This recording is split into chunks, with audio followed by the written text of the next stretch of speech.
That may be the greatest catch I've ever seen in my life.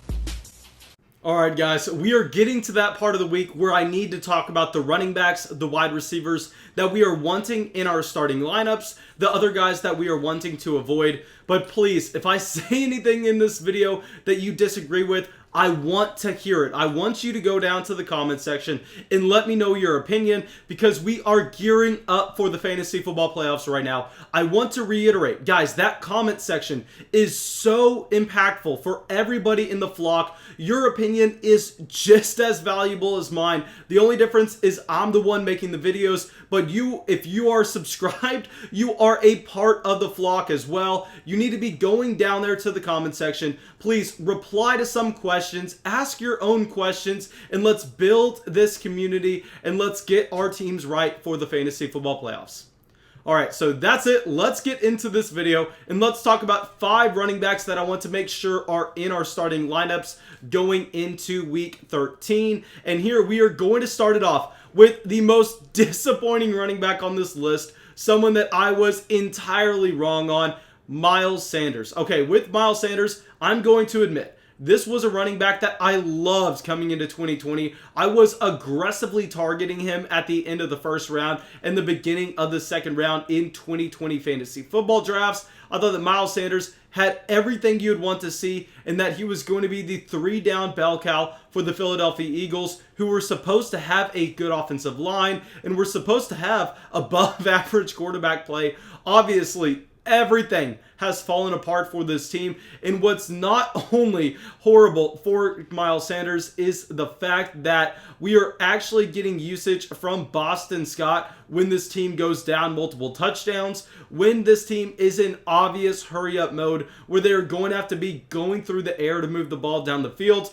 Boston Scott is getting snaps on this offense, which is not something that you would have projected coming into 2020, because Miles Sanders had that elite talent profile. If you just look back at him going into Penn State, I'll give you all a quick briefing on Miles Sanders if you weren't a part of our Dynasty Fantasy Football channel back whenever he came into the NFL. Miles Sanders was a running back that was a 5-star recruit going into Penn State. Now, yes, he got stuck behind Saquon Barkley, so he didn't get to see action until later on in his career at Penn State. But guys, obviously, we're not going to blame him for getting stuck behind Saquon Barkley. The last year that he was there, he proved to be a great pass catcher. Not only that, but like every other Penn State skill positional player, he went to the NFL Combine and completely put on a show. He had that elite athletic profile that I talk about all the time. He has the size to be a 3-down running back. He has every box that you would want to see checked.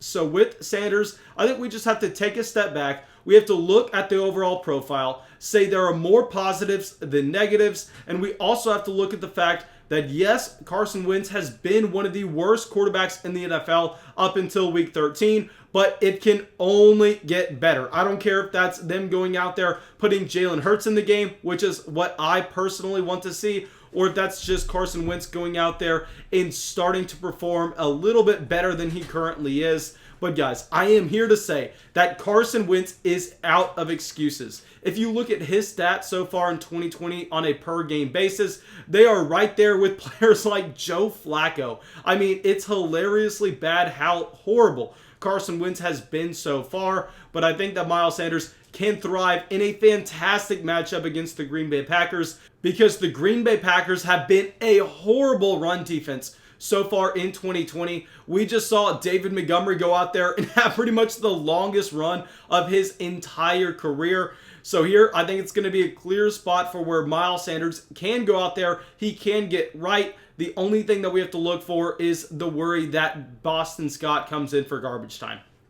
All right, so now our next running back also having a fantastic matchup. This is going to be Jonathan Taylor against the Houston Texans. Now, yes, I understand Jonathan Taylor did not get to play this past week due to COVID, but if you take a step back, you look at what he was able to do the last time he was in the game for the Indianapolis Colts. He went out there and he saw 25 touches in this Indianapolis Colts offense. If you look at all these running backs and their profiles coming out of college, we easily understand that Jonathan Taylor is the most attractive player, where he has the same athletic profile to someone like a Saquon Barkley. He has prototypical size, the exact thing you'd want to see from a 3-down running back.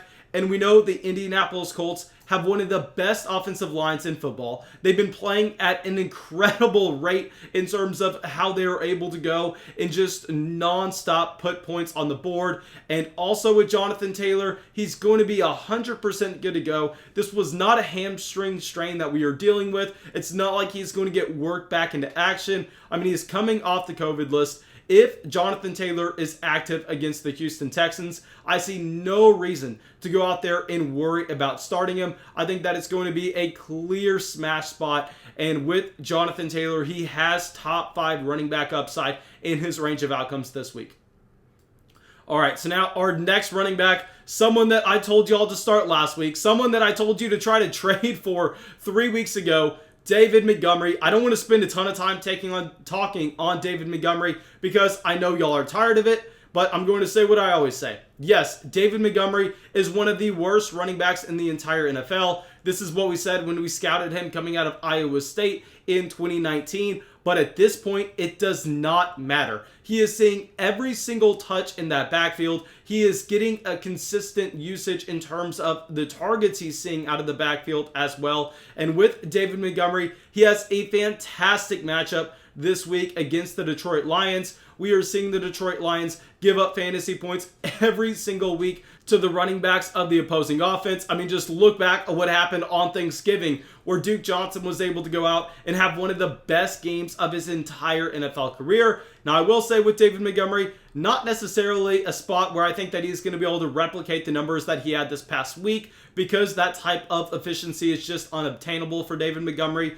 But going against the Detroit Lions, I think that this game's actually going to be a lot closer than what we saw with Chicago versus Green Bay. So while the efficiency is not going to be there, I think that David Montgomery actually ends up seeing more touches in this game, as they are going to be in a more of a neutral pace where they can rely on the run just a little bit more.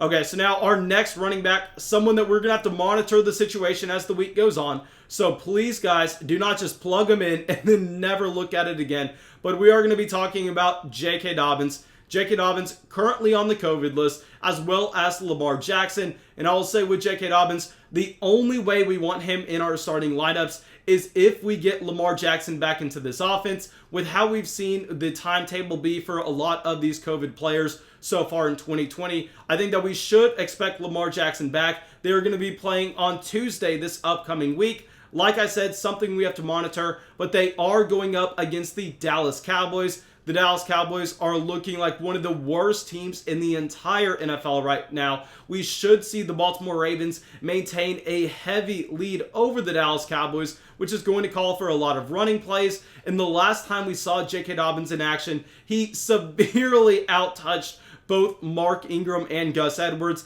and was the clear running back one in that backfield. We know that he has the athletic profile. We know that he has the pass catching ability. He's also had the usage at the goal line. Everything that you'd want for a running back. He's going to have positive game script against a bad run defense. So here, J.K. Dobbins should be a complete smash if we get Lamar Jackson back this week. All right, so now our next running back, someone that I'm going to tell y'all, please, please, please do not overthink. Alvin Kamara. You are going to have to start Alvin Kamara this week. I understand it is worrisome. I've been getting so many questions in the live streams. Should I start Alvin Kamara, or should I start running back X? Should I start Alvin Kamara, or should I start this wide receiver 3? Guys, start Alvin Kamara. And this is coming from someone who was worried about Taysom Hill coming in for Alvin Kamara right away. And as soon as we saw a bad Alvin Kamara game 2 weeks ago, I was telling y'all to be worried, to sell if you could get Alvin Kamara type prices, because Taysom Hill, I don't know how many times I've said this, but is a quarterback that's going to look at his first read. If his first read is not there, he's going to tuck it and run, or he's going to throw it away. So that does not lead to a ton of Alvin Kamara receptions out of the backfield. But still, he has the talent where if they can get him the ball in open space, he is going to make some defenders miss. Has a great matchup against the Atlanta Falcons this week. I know the Falcons looked fantastic against the Las Vegas Raiders a week ago, but like I say all the time, guys, that is an extremely small sample. We need to take a step back. We need to look at every data point that we know, and we are looking at the Atlanta Falcons being a very bad defense so far in 2020. So still a spot that we want to attack. I think that we are going to see a small bounce back for Alvin Kamara. Nothing close to an elite running back, but still an option that is a clear starting guy for us. All right, now thank you. I really hope y'all enjoyed this video. I really hope y'all got something from it. As always, if y'all did, go down there, drop a like, leave a comment, subscribe to the channel. It really, really helps us out. And yeah, that's all I got for you, and have a great day.